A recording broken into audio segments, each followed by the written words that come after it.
tama yung sinasabi nung bata sa Defense Council na ito dapat evidentiary lang, dapat yun ang sinasabi nyo kanina na technical objection, di ba? Kailangan ebidensya lamang kung ano lamang yung ipipresenta nyo na ebidensya laban kay VP, yun lang ang ating pag-usapan. Pero nakita nyo, nagbigay nga, sabi nyo nga, ang daming mga opening statement. Yung mga opening statement, hindi evidentiary yun dahil ang nagsasalaysay, nagsasabi, yung mga abogado. Di ba? Ang dapat na nagsasalita at nagbibigay ng impormasyon, yung testigo. Nakita natin, ito ay hinayaan na manatili sa record at pinabayaan. Bakit? Well, kung sa regular na korte, hindi mo maaring gawin yun. Pero gagaya nga ng paulit-ulit natin na sinasabi, itong impeachment ay may bahaging political at may bahaging legal. So yung political part, nakikita natin, ine-entertain, pinapayagan ng presiding officer na pumasok yon. So, ano yung halaga nun? Anong purpose nun? Anong maa-accomplish nun? Hindi ba't ito'y pampatagal lamang? Maaari, ito'y rin isang paraan para lagyan ng konteksto kung ano yung gusto nilang palabasin sa testigo. Pero higit pa dun, itong isang paraan para mabigyan ng maimpluwensyahan yung pag-iisip ng mga tagapagkinig. Kung ano ang nais iparating ng prosekusyon. Di ba? Naadiring din naman sa mga statement ang pinag-usapan, yung barilan sa Tacloban, yung mga iba't ibang mga trahedya na kailangan patas-patas ang pananagot sa batas at mga ganong bagay. Ngayon, habang tumutuloy ang presentasyon, nakikita rin natin yung pagkaabogado nung magkabilang panig. Stricto sa dokumento, kinokomentohan, nagbibigay ng mga papuna doon sa mga iba't ibang aspeto ng dokumento. Halimbawa, yung si Attorney Narvasa, tuwing nagpipresenta ng dokumento, nagbibigay siya ng komento na wala dito yung annex, merong ganitong marka, ito'y photocopy lamang, ganun pa. Ba? Ito naman si Attorney Ligutan, handang panindigan yung kanyang yung mga sinasabi ng testigo nung inobjectionan yung pag-interview doon sa mga dalawang ibang tao na wala doon. Inobjectionan ni Attorney Narvasa at sabi niya ito'y hearsay at inobjectionan. Sumagot naman to si Ligutan na ito'y independently relevant evidence at maaring magbigay tungkol sa bagay na sila'y nag-usap, sila'y nag-interview. Hindi nagbibigay testimonya yung witness na kung totoo man yun o hindi. Ang gusto lang niyang ipahiwatig na nangyari yung interview na yun. So, ito mga bagay na kailangan matutunan natin at maintindihan. Gaya nun, ang testimonya ng witness, meron siyang in-interview dalawang tao. Diba? Ang sabi ng court, sige, yung tenor niyan, yung tenor of the testimony, I will allow. Papayagan ko yung tenor ng testimonya, pero hindi ko tinatanggap na ito'y isang paglalahad ng katotohanan. I do not accept it as to its truth, only as to its existence.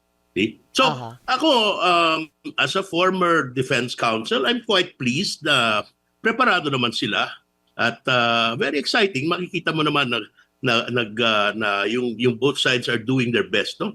Na ipaglaban yung kanilang mga punto. Ito yung mahirap partner, kapag yung kausap mong abogado magaling. Kasi yung tanong mo, sinagot na. Naganda ako ng mga tanong, attorney, kaso sinagot mo agad. Pero partner Rica, dapat yun, may objection dun. The witness is narrating. Yan, para maputol. Sige, pero partner, Attorney before Roy, I ask. sa tingin ko mag-agree ka, kahit na mahirap yung magaling ang kalaban, mas mahirap yung hindi magaling ang kalaban. Kasi hindi kayo magkakaintindihan. Kahit saan naman Noel, yan. Oo.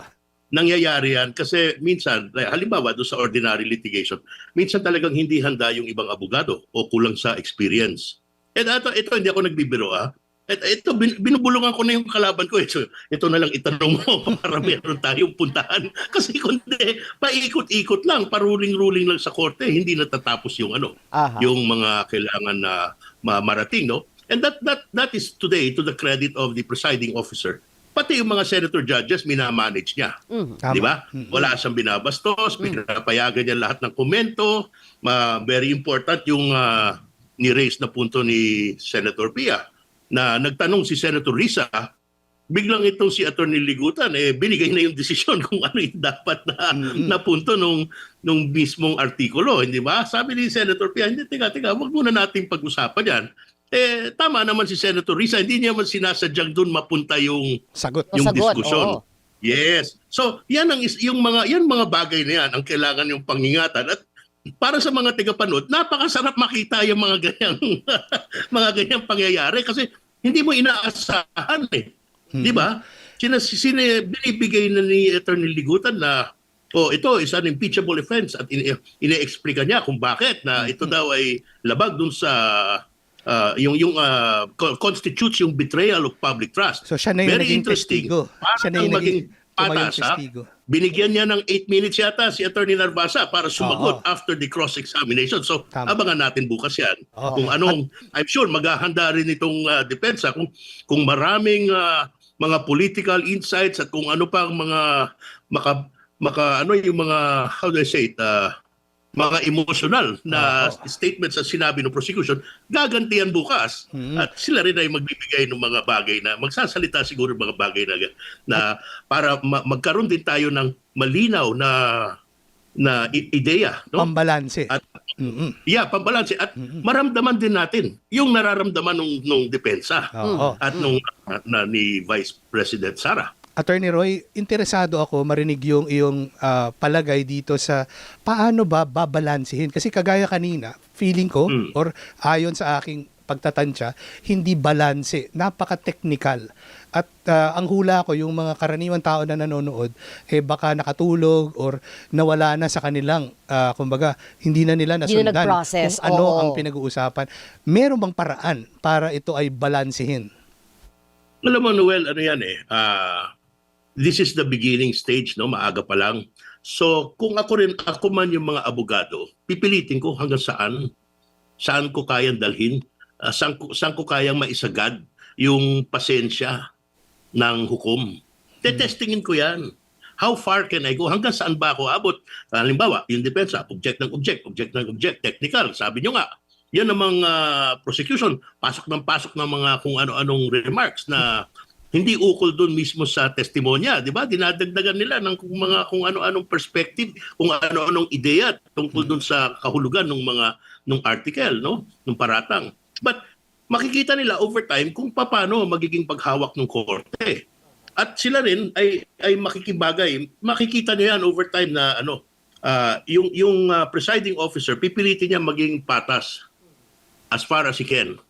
Pero malalaman din nila, halimbawa, maluwag yung korte. Mukhang lahat papapasukin. So, mapapagod ka rin kaka-object. Sasabihin mo lang, I have a continuing objection. Ibig sabihin nun, patuloy-tuloy po yung objection ko sa mga bagay na yan.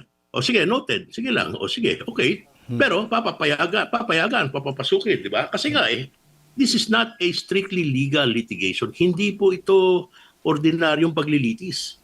Mangyari nga, ang ating mga hukom, ang mga huwes natin dito, hindi naman mga abogado ito . So, yung bahagi na yan na nagsasalita sila para matumbok yung mga emosyon ng mga nakikinig. Magiging malaking bahagi yan sa paglitis na ito.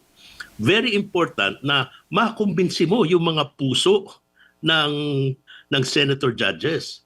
Kasi kung dadaanin mo lang sa technical na usapang abogado, ilan lang abogado nandyan sa Senado? Zone out Pero, na iba. Pag nailabas mo, di ba, if you're able to bring out the story in an emotional way, in a way that keeps you thinking, that moves you, di ba, na hindi mo matiis na pati ikaw apektado doon sa pagkapresenta ng kanilang storya, diyan mo makukuha yung boto.